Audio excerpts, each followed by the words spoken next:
De manera formal, damos la bienvenida a nuestro invitado de estudio, el doctor Pablo Mateo, quien es urólogo cirujano y tiene una especialidad debido a que es certificado en el Hospital de Henares sobre implante de pene.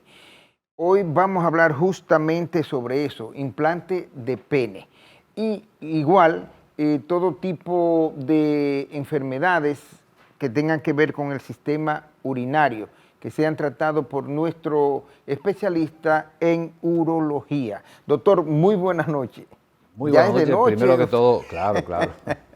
Agradecer la invitación porque de verdad que ustedes hacen una gran labor en la comunicación hacia la población en diferentes temas.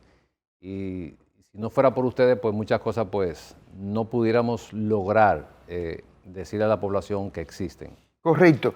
El tema es un poquito delicado, o sea que yo creo que delicado en el sentido para niños. Sí. Entonces vamos a hablar de implante de pene a través de una nueva tecnología, que no es tecnología, sino más bien un dispositivo. Un nuevo dispositivo. Un nuevo dispositivo, exacto, sí, que sí. no es nuevo en el mundo, en la ciencia, pero sí en República Dominicana, en el asunto de implantes de pene. Eso es correcto, Correcto. ¿Cuándo se necesita un implante de pene? ¿Cuándo un hombre debe pensar en que hay que implantarse el pene? Bueno, lo primero es, pues, decirle a nuestros televidentes que es un implante de pene, porque hay un concepto errado, que un implante es ponerle otro miembro al paciente. Un corte. Un corte, y no. Un implante o una prótesis, como también se le llama, es un dispositivo que se instala dentro del órgano viril del hombre. Entonces, esto ocurre cuando o se decide hacer mediante un protocolo que el paciente agote todo el tratamiento que primero hacemos, previo un diagnóstico bien hecho, cuál es la causa de la disfunción que tiene ese paciente, y en base a eso, pues entonces iniciamos un tratamiento. Generalmente iniciamos con tratamientos médicos vía oral. Ahora tenemos también un gel que es de uso también para la disfunción eréctil, que se aplica externo en el pene. También tenemos... Ese permite el funcionamiento normal, diríamos. Así es. Siempre y cuando, porque va a depender de la causa. Vamos a suponer que la causa principal de la disfunción son los problemas circulatorios. Perfecto. Entonces, primero iniciamos con medicamentos vía oral. Pero hay pacientes que no responden o que le produce efectos secundarios. En estos pacientes tenemos que pensar, por ejemplo, en el gel que se aplica directamente en el pene, o también podemos aplicar en este paciente lo que son ondas de shock de baja intensidad, que también nosotros estamos certificados en esa parte, en ese paciente que tiene trastorno de la circulación. Y por último, vamos a decir, en el protocolo, antes de llegar a esto, son las inyecciones intracavernosas. Perfecto. Entonces, se piensa a partir de ahí en lo que podría ser un implante. Un implante de pene. Y ese implante viene precedido o a través de una cirugía, ¿no? Para colocar el implante o el dispositivo hay que hacer un procedimiento quirúrgico, que es una cirugía. Es un procedimiento generalmente rápido, 45 minutos, 1 hora más o menos, siempre dependiendo qué tipo de implante se vaya a instalar. ¿Cuáles son los diferentes tipos? Hay 2 tipos de implantes de pene básicamente, que es el implante maleable, es un implante que se coloca en el pene y el pene va a estar erecto siempre, siempre. Esto Entonces, ¿cómo se maneja en ese caso? Si está erecto Bueno, el paciente se lo coloca para un lado, para otro, y cuando va a tener su actividad, pues lo pone en la posición correcta. Cuando se habla de eso, el paciente se impacta mucho y dice, pero ¿cómo va a ser que yo voy a tener?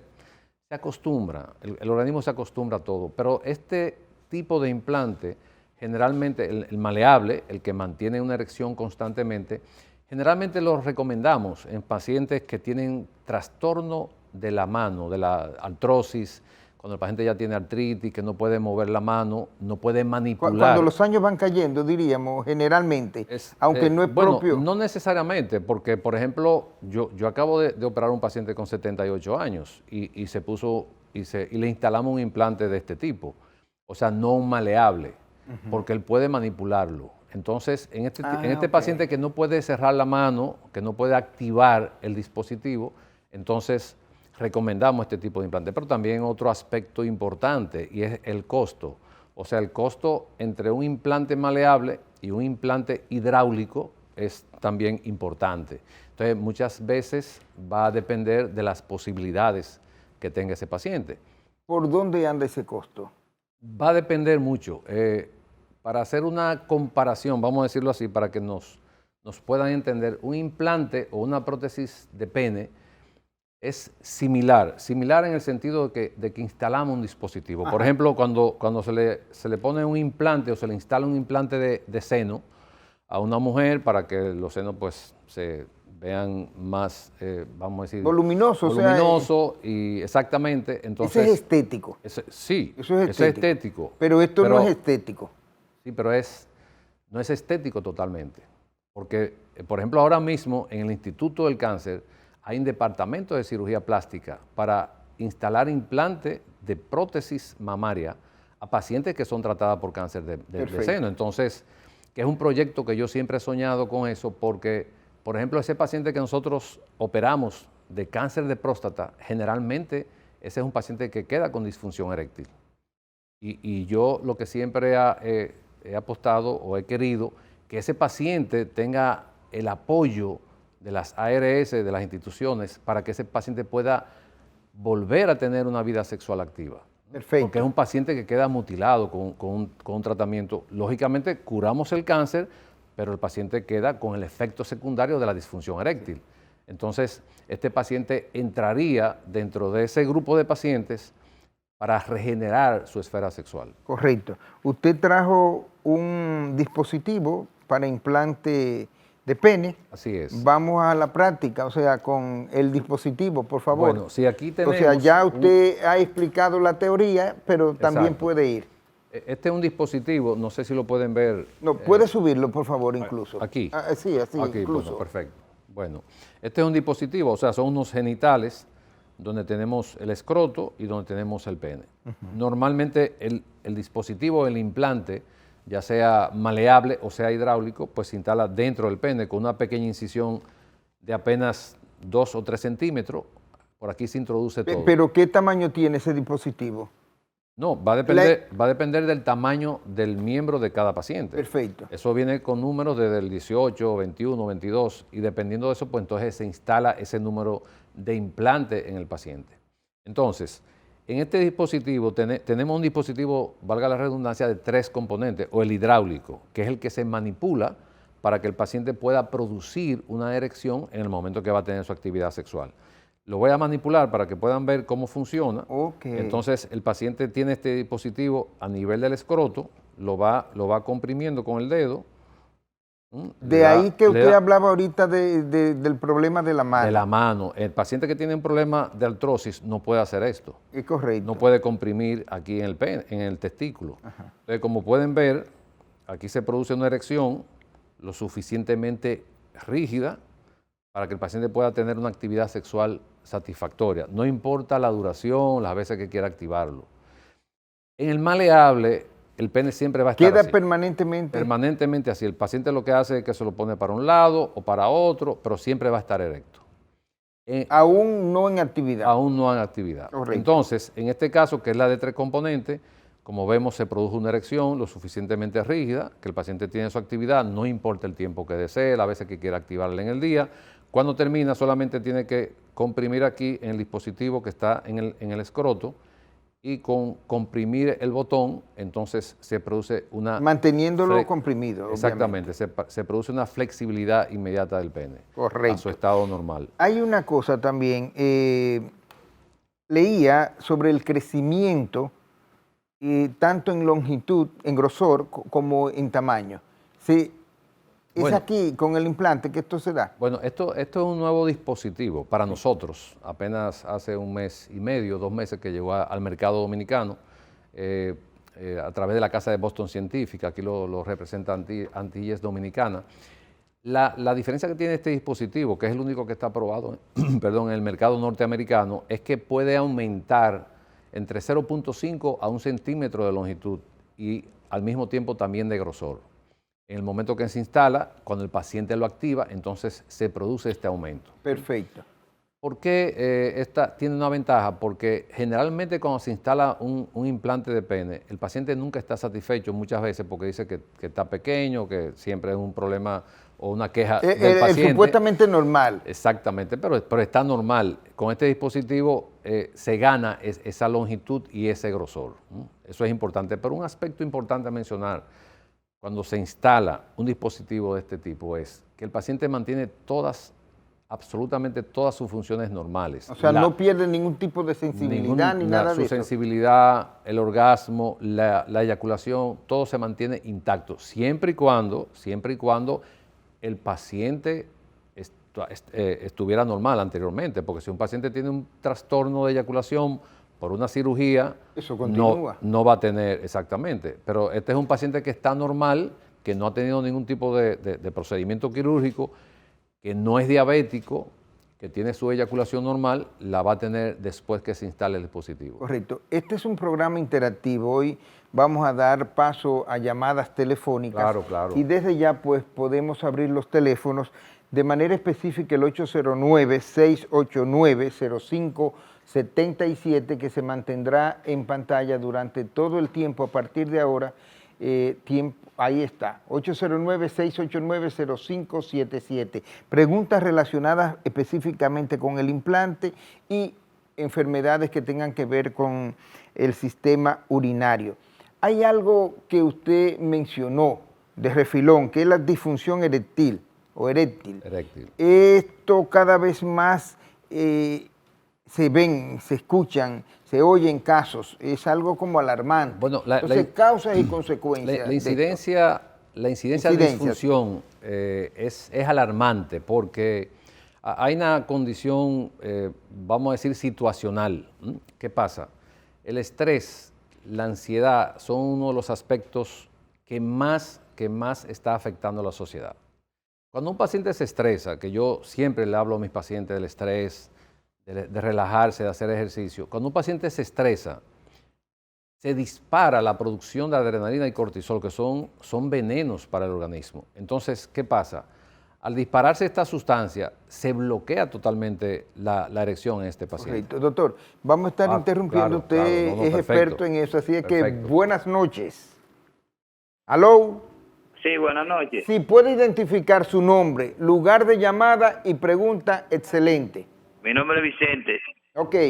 Vicente Vitine Peña. Sí. Y yo estoy llamando que cuánto cuesta el dispositivo. Perfecto, Vicente. Doctor. Ok, gracias. Sí, como mencioné anteriormente, hay diferentes dispositivos en el mercado. Nosotros usamos un dispositivo que generalmente tiene garantía de por vida, este dispositivo. El costo del maleable ronda entre los 7 a 9 mil dólares. Y el costo del de 3 componentes, que es hidráulico, entre los 19 y 22 mil dólares. Perfecto. Continuamos con la disfunción eréctil en lo que siguen las llamadas. Perfecto. Entonces... hablaba sobre el estrés y la incidencia. Exactamente, pero también hay otras condiciones que está... tenemos otra pregunta, parece. Sí, ese señor... Adelante, adelante. Ese teléfono está activo. Buenas noches. Por favor, nombre, lugar de llamada y pregunta. ¿Aló? Se cayó la llamada. Hay un aspecto que está, pues... aumentando la incidencia de manera alarmante en la juventud.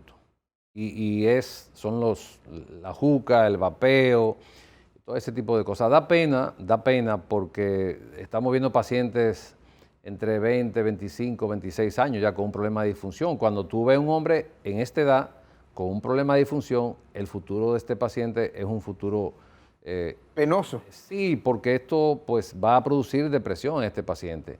Entonces, esos hábitos tóxicos que dañan el sistema circulatorio, que dañan el sistema nervioso, este es un paciente que antes de llegar a los 30 años ya va a tener una disfunción. Son los hábitos en sí. Los la hábitos juca y eso... son de los principales que están afectando los jóvenes, pero también la alimentación, el alcohol. Aquí hay 1% de jóvenes alcohólicos que no lo saben, porque el alcohólico está definido... ¿Hay otra pregunta? Sí, sí, pero... Buenas. Buenas. Nombre, lugar de llamada y pregunta, por favor. Hansel Polanco, de Nagua. Perfecto. ¿Cuál es su inquietud o pregunta? Una vez instalada una de los dispositivos, ¿cómo es la sensación? Una pregunta interesante. Sí. Sí, hay algo muy, muy curioso, porque el hombre da mucha vuelta.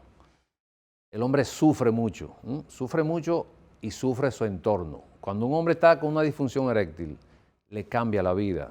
Llega de mal humor al trabajo, llega de mal humor o sea, es una situación que afecta a todo. Entonces, la mayoría de los pacientes, la mayoría, más del 98% de los pacientes, después que se le hace el procedimiento, que se instala un dispositivo, ya sea maleable o hidráulico, no importa. ¿Tú sabes cuál es la respuesta de ello? ¿Cuál? Yo debía haberme puesto esto hace 10 años atrás. Sí, Porque, claro, porque traen décadas. es como quitarse una sufriendo, sobrecarga. Claro. Un estrés, una sufriendo, presión. Y hay una cosa... bueno, Sí. una pregunta, sí. Buenas. ¿Aló? Aló. Sí. Yo quiero participar en la entrevista con el... Con mucho gusto. Su nombre, lugar de llamada y pregunta.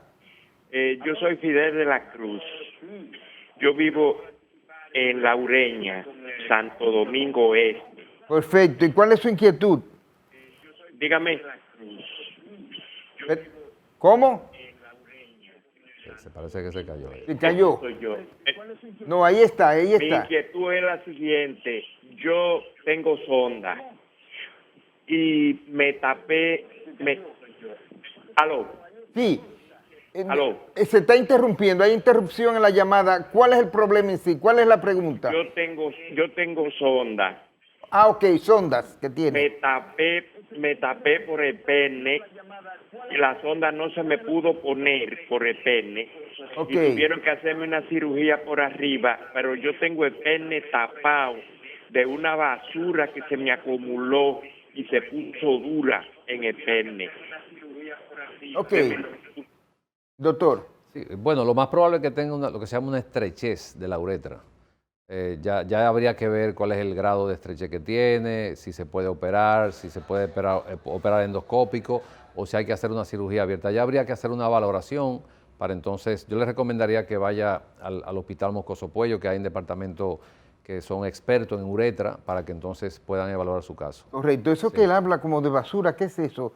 Eso es como No, una confusión, ¿no? No, sí, no Sí. sea que... Buenas noches. ¿Aló?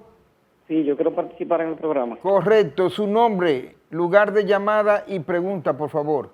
Mi nombre es Humberto Contreras, yo estoy llamando desde Santiago y me gustaría saber si la disfunción eréctil que el doctor mencionó que tiene relación con el vapeo y la juca, ¿esa situación tiene alguna relación con problemas cardiovasculares? Ok, muy buena pregunta. O sea que si la Interesantísima la pregunta. disfunción eréctil tiene Claro. origen, diríamos, natural, o sea, en el sentido de una enfermedad. Él dijo origen cardiovascular. Pero eso es lo que le estoy diciendo. Ah, bueno, doctor. ok, perfecto, gracias. Interesante pregunta y le agradecemos esa pregunta porque lo primero que tenemos que hacer cuando recibimos un paciente quejándose de disfunción eréctil es evaluar el aspecto cardiovascular. Orgánico, diríamos. Cardiovascular, porque podría ser un síntoma de un problema cardíaco que tenga el paciente. Perfecto. Y entonces podría manifestarse como una disfunción eréctil. Entonces es una pregunta interesante y de hecho, claro que sí, está muy relacionado con la parte cardiovascular. De hecho, hay tabúes que conectan la parte cardiovascular, los problemas, que la alta presión, que inciden. Claro que sí, también. Sí. Son de las causas principales ya en las personas por encima de los 45 o 50 años de edad. Correcto. Buenas noches. Su nombre, lugar de llamada y pregunta, por favor. ¿Aló? ¿Aló? Se cayó la llamada. Pues sí, te comentaba que las causas de lo que es hipertensión, diabetes, trastornos circulatorios, medicamentos. Todo Hay eso una es. gran lista de medicamentos que afectan directamente la erección. Por ejemplo, los pacientes que tienen problemas de depresión, de ansiedad, que usan medicamentos, son pacientes que son propensos a tener un problema de disfunción. Los pacientes que tienen problemas, por ejemplo, de la columna, problemas neurológicos, son pacientes que van a tener un problema de disfunción, pero también los hábitos, como mencioné anteriormente, un paciente fumador, un paciente que consuma mucho alcohol, un paciente que está en sobrepeso, es un paciente que va a tener tarde o temprano un problema de disfunción eréctil. Correcto. Buenas noches. Buenas noches. Sí, su nombre, lugar de llamada y pregunta, por favor. Héctor de Moca. Oh, un compueblano. ¿Qué quiere saber, Héctor? Yo quiero saber en qué clínica está el doctor, que diga el teléfono para uno saber. ¿Puedes anotar? Sí. Correcto. MedicalNet 829 ¿Cómo? MedicalNet, Ajá. pero toma el teléfono 829 247 01 829. 829 Ajá. 247 Ajá. 01 Ajá. 95. ¿El nombre del doctor? MedicalMed. Pablo Mateo. Ah, gracias. MedicalNet es el centro clínico. Sí. Ok. Gracias. Gracias a ti, Héctor. Doctor. Bueno, pues te comentaba con relación a los hábitos, que es importante. Por ejemplo, ese paciente que no duerme bien, otro aspecto, lo que llamamos, cuando me imagino que tú has escuchado, que se queja, que el hombre ronca mucho, generalmente... Roncamos los dos, la mujer y el hombre. Sí, pero hay una condición que se llama apnea del sueño. Es La correcto. apnea del sueño es un trastorno que lo manejan los neumólogos o los otorrinos, los neumólogos principalmente, pero eso trastorna la erección en ese paciente también, porque es un paciente que no duerme de manera adecuada. Ese hombre que no hace ejercicio, ese hombre que no cambia sus hábitos alimenticios, el organismo no funciona igual después que te pasa los 35 o 40 años de edad. Buenas. Aló. Sí, buenas noches de nuevo. Nombre, lugar de llamada y pregunta, por favor.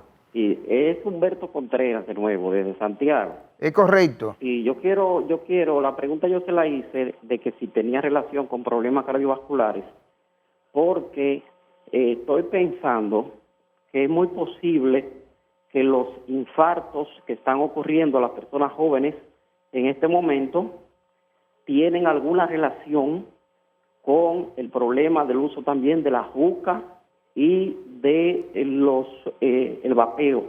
Ok. Entonces es probable que haya relación con todo eso. Correcto. Gracias. Muchísimas gracias, doctor. No, y eso que le dice es muy interesante porque ¿qué ocurre? Fíjate que la mayoría de las personas que mueren, de los jóvenes que mueren, que están relacionados con un vapeo, mueren por un problema respiratorio. ¿A qué se debe ese problema respiratorio? Que se pierde la distensibilidad de los bronquiolos, de los bronquios por donde va el oxígeno. Se quedan estáticos y el paciente no puede respirar. Eso mismo ocurre en la circulación. Cuando el paciente usa ese tipo de dispositivo, vamos a decir, el vapeo, de la juca, eso daña el interior de las arterias.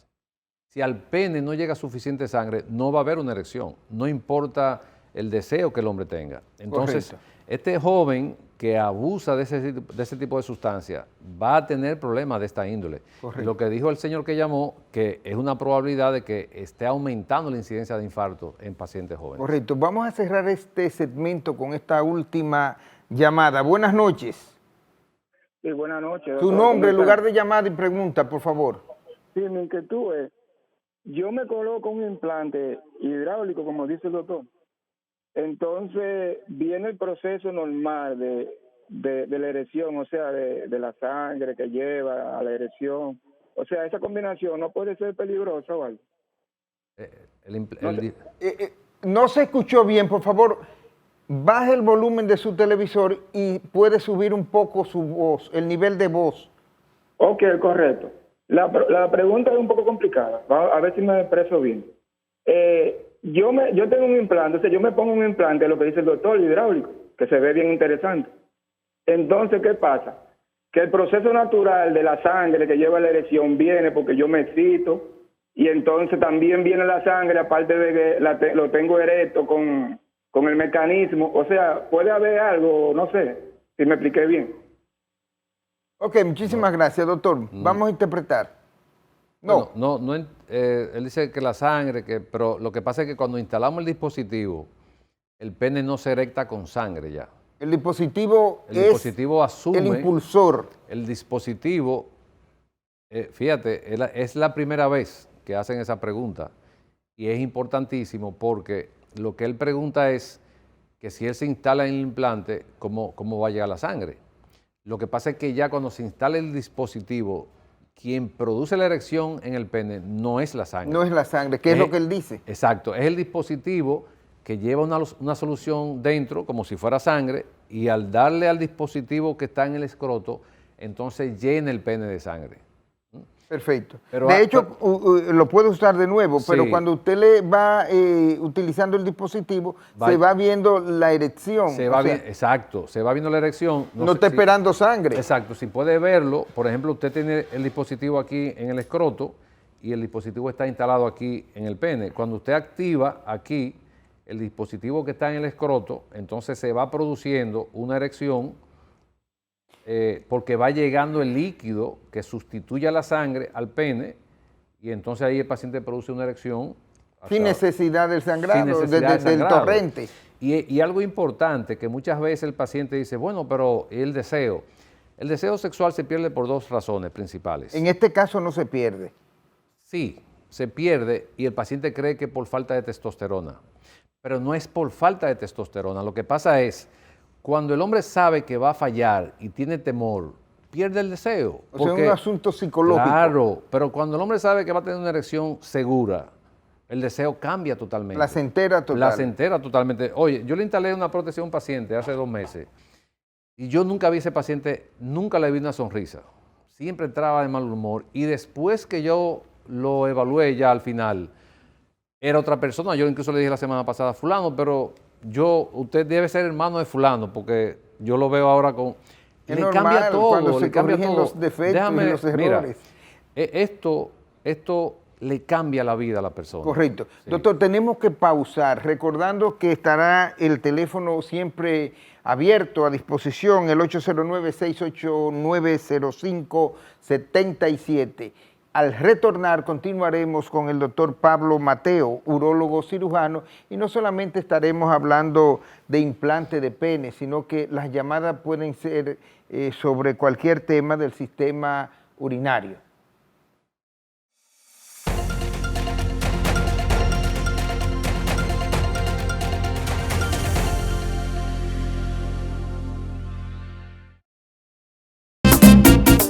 ¿Qué vas a desayunar? Un queso blanco frito rica, tostadito, cremoso y suave. El más rico encima de un mangú. Preempacado, higiénico y confiable en presentaciones de media y 2 libras. Queso blanco de freír rica, la manera rica de empezar tu día. Dar el primer paso nunca ha sido fácil, pero la historia la escriben quienes se unen a los procesos transformadores, impactando la vida de las personas en el trayecto. Este es el momento para que te unas a la conformación de los colegios electorales y hagamos un proceso histórico en favor de la democracia. Nuestra democracia. Para más información, accede a nuestro portal jce.gov.do. Junta Central Electoral. Garantía de identidad y democracia.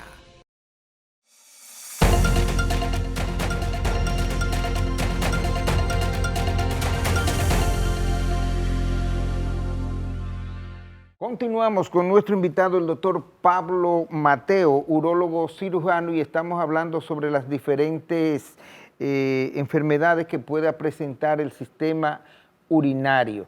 Alguien llamó durante la pausa pidiendo el teléfono del doctor de su consultorio y al no conocer bien a MedicalNet, pues le estamos presentando la otra oferta, que es el Centro Médico Real, 809-519-3692. Doctor, usted hablaba, el teléfono por favor en pantalla, es vital. Usted hablaba sobre el cambio de alimentos, de hábitos alimenticios. Sí. ¿Cuál es la recomendación que usted hace de estos alimentos? ¿Qué debe comer un hombre, diríamos, alimentos sanos para que ayude? Fíjate, yo no hablaría de alimentos sanos porque tenemos que pensar en las limitaciones, en las posibilidades. Lo que pasa es, el problema es la cantidad. Cuando un hombre llega a los La distribución de los alimentos. Sí, la cantidad de lo que consumimos. Cuando un hombre llega a los 35 o los 40 años de edad, ya llegó a la mitad de la vida.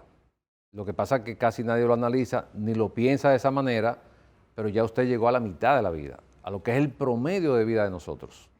Entonces, a partir de esa edad, usted tiene que cambiar los hábitos para que la otra mitad, si le toca, entonces mejorar esa condición de la cual estamos hablando. Y para eso, usted tiene que disminuir la cantidad de los alimentos, tratar de consumir los alimentos preparados de una manera más sana, hacer ejercicio, tratar de, como dije anteriormente, de dormir por lo menos 6, 7, 8 horas. Hay personas que a lo mejor Como una forma de organizarse, de organizar la vida. Claro. ¿Qué ocurre? Si nosotros hacemos una encuesta, la mayoría de las personas que hacen ejercicio ya tienen el problema.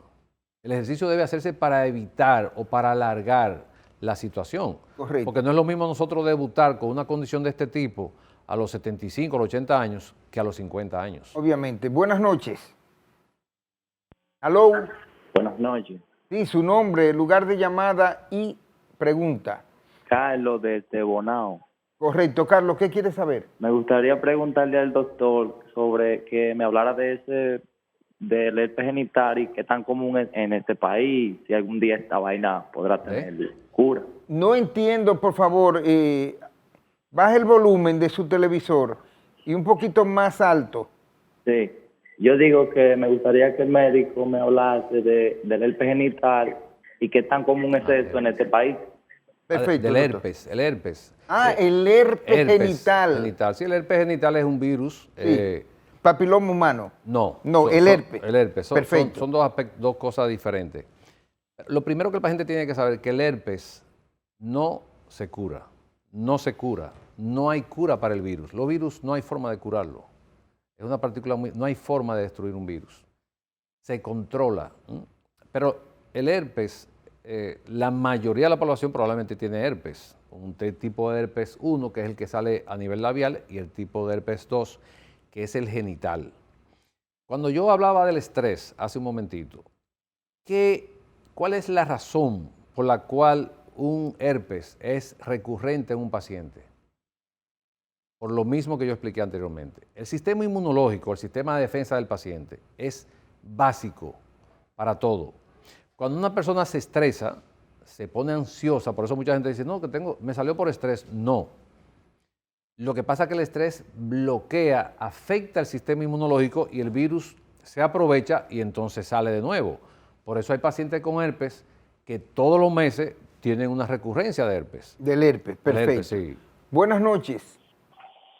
Sí, buenas. Nombre, lugar de llamada y pregunta. Sí, yo quiero preguntar al doctor.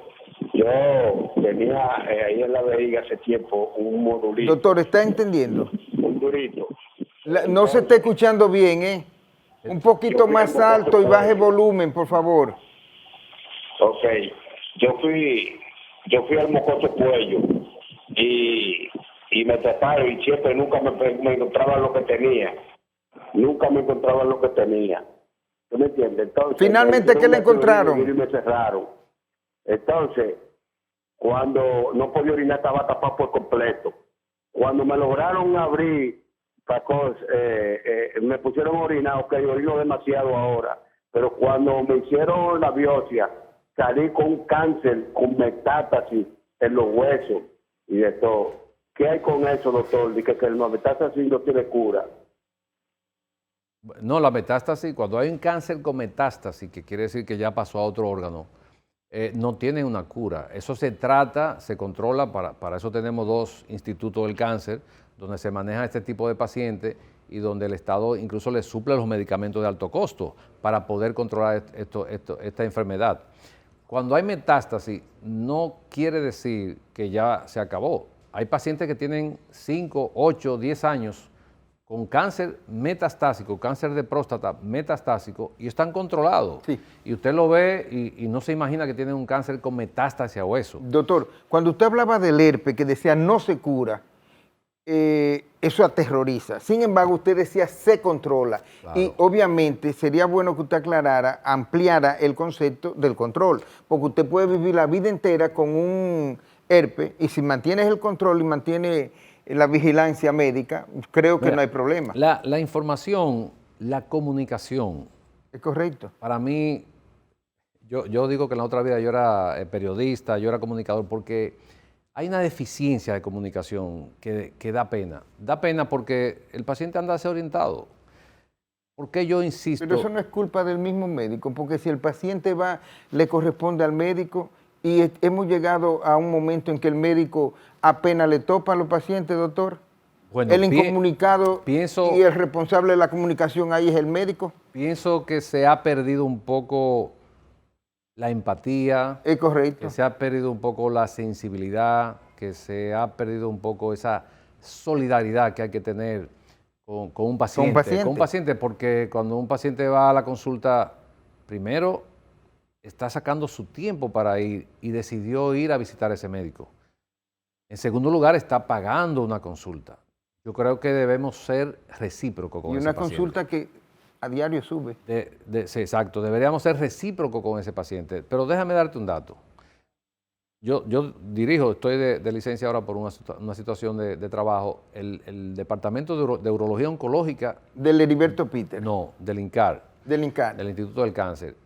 Y a mis pacientes del oncológico, ojalá alguno esté viendo el programa, yo le explicaba todo de manera detallada. ¿Por qué? Porque lo que necesitamos es esa comunicación con el paciente. Claro. Entonces, con relación al herpes, muchos pacientes... Permítame la respuesta del herpes en lo que pasamos esta llamada y que no se olvide. Buenas noches. ¿Aló? Sí. Cayó. Perfecto. El herpes. El herpes, por ejemplo, cuando un paciente tiene herpes, que lo he recibido, doctor, yo visité, pero me trataron y volvió y me salió. El paciente no está orientado, ya yo me di cuenta. Claro. Porque, ¿qué debemos decirle al paciente con el herpes? Usted tiene herpes, se hace un análisis, usted debe llevar este tratamiento para controlar cuáles son las recomendaciones, puede volver a salir cuando tenga un rebrote, debe usar el tratamiento, no tiene que ir a la consulta. Pero sería bueno mantener una vigilancia médica, sí, una orientación. Claro, pero cuando el paciente se orienta de manera adecuada, el paciente se va tranquilo y se le explica en qué momento usted puede transmitir el virus, qué debo hacer, cómo me manejo, para que el paciente ya pueda manejar esa parte, porque el herpes no se va a curar de ninguna manera, pero sí se trata y se controla. Entonces, esa es la parte que debemos comunicarle al paciente. Perfecto. Buenas noches. Nombre, lugar de llamada y pregunta, por favor. Sí, buenas. Una pregunta al doctor, por favor. Es correcto. Está con él. Sí, Julián de Villamella. Sí, ¿qué quiere saber, Julián? Sí, yo quería saber sobre la orina espumosa. Preguntarle al doctor, ¿qué consecuencias tiene eso? Orina espumosa. Bueno, sí. Consecuencia como tal no pasa nada. Ahora, si hay un cambio, si hay un paciente que tiene una micción fuerte, dependiendo de dónde orine, puede hacer espuma y no pasa nada. Pero hay que investigar a veces si es un paciente diabético, si tiene proteína en la orina o si hay algún proceso infeccioso.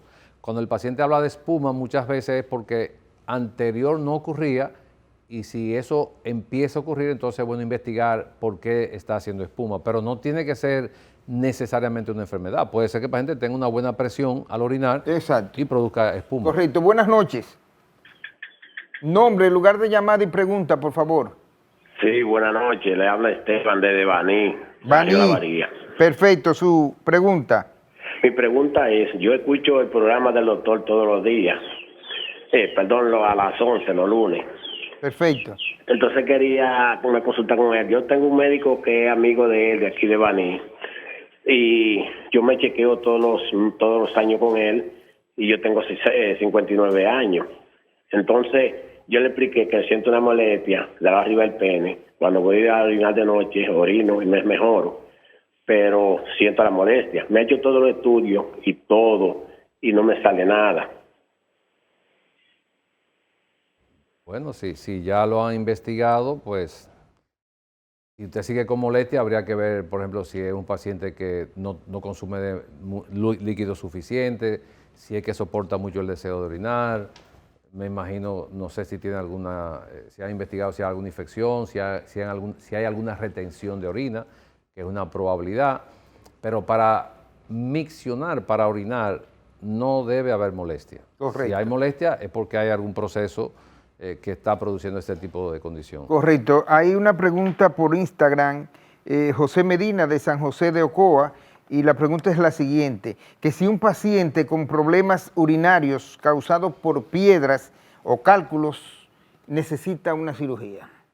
Depende. ¿Depende de qué? Depende. Por ejemplo, ¿cuándo se opera, debe operarse un paciente de una piedra? Bueno, un paciente que tenga una piedra va a depender de dónde la tenga. Por ejemplo, vamos a poner el ejemplo que esté en el riñón.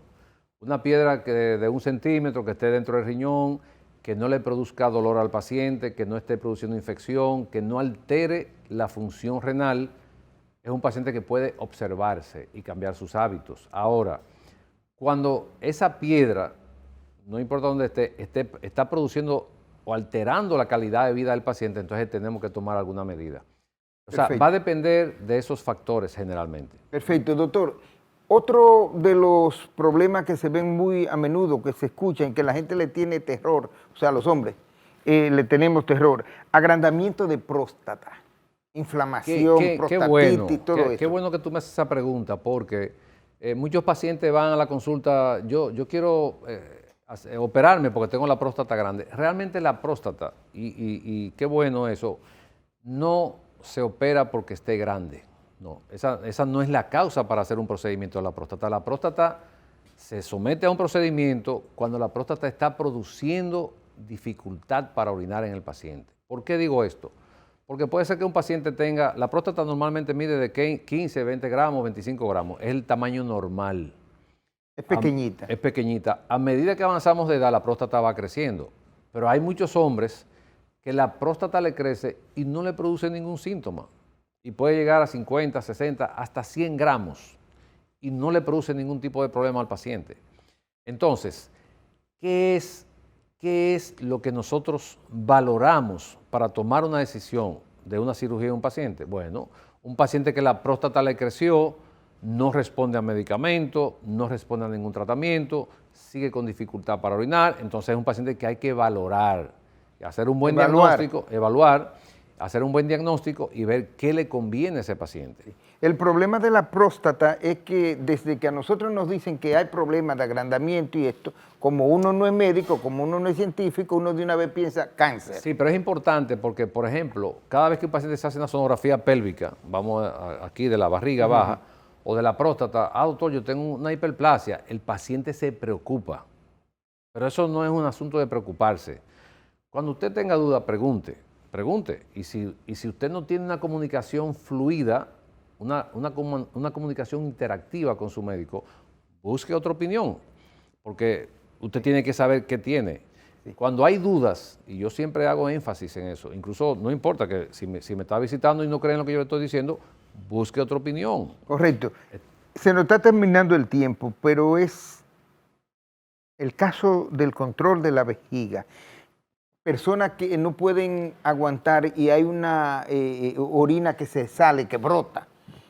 No importa dónde usted esté. Interesantísimo eso. Eso pasa en muchos casos de condiciones de salud, o un problema de la vejiga o problema de la próstata. ¿Por qué? Es el paciente que soporta esa sintomatología por años, que muchas veces crea un mecanismo de defensa, no toma líquido para no orinar. Pero tiene tremendo error. Sí, pero los hombres, la mayoría, que yo digo que tenemos que copiar de la mujer. Yo soy feminista. ¿Ah, sí? Sí, claro. No aparenta. Sí, yo soy feminista porque las mujeres son más honestas que nosotros. Y cuando la mujer dice, doctor, yo me siento tal cosa... Son menos autoritarias y menos duras y menos brutas. Y son honestas. Nosotros somos más brutos. Los hombres siempre estamos enmascarando la cosa. No, porque a veces, si usted tiene un problema, diga que tiene un problema. Y el macho no le tiene miedo a nada. ¿Qué pasa con el problema de la orina? Cuando la próstata crece y produce dificultad para orinar, la vejiga se va dañando y va perdiendo la capacidad. Entonces, en ese hombre que se produce esa urgencia que le da deseo, tiene que buscar un baño. De hecho, hay hombres que se hacen antisociales, porque de que van a una reunión, si van a la iglesia, es buscando donde hay un baño. Vaya y busque ayuda, ahí hay un problema. Pero también, no necesariamente de la próstata. El paciente diabético descontrolado es un paciente que va a terminar con pamper. Con pamper. Eso es bueno decirlo, porque los pacientes diabéticos, aunque yo no manejo esa parte, pero sí veo muchos pacientes, ellos creen que comiendo mucho y tomándose 2 o 3 pastillas van a controlar los niveles de azúcar. ¿Algún tipo de ejercicio para controlar la vejiga y retener un poco el orine? Lo que pasa en lo que uno llega, por ejemplo. Bueno, lo que pasa es que eso no es cuestión de ejercicio. O sea, tenemos que tener un diagnóstico de cuál es la situación que pasa en ese paciente para poder recomendar qué es lo que le conviene a cada paciente. Perfecto. O sea, cada paciente es un caso diferente. Correcto. Sí. Vamos a despedir dando las gracias a usted, doctor. Yo espero que volvamos a repetir porque las enfermedades del sistema urinario, lo que tiene que ver con la urología, pues son muchas. Bueno, y siempre es bueno escuchar una voz autorizada. Gracias. Como siempre, yo siempre doy gracias a Dios que nos permite pasar un nuevo día.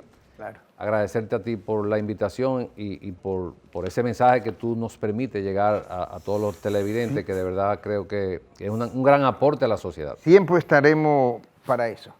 Muchas gracias por la invitación. Gracias a ustedes por haber compartido con nosotros esta hora de Portada Digital. Invitación para mañana a las 6 de la tarde en Portada Digital.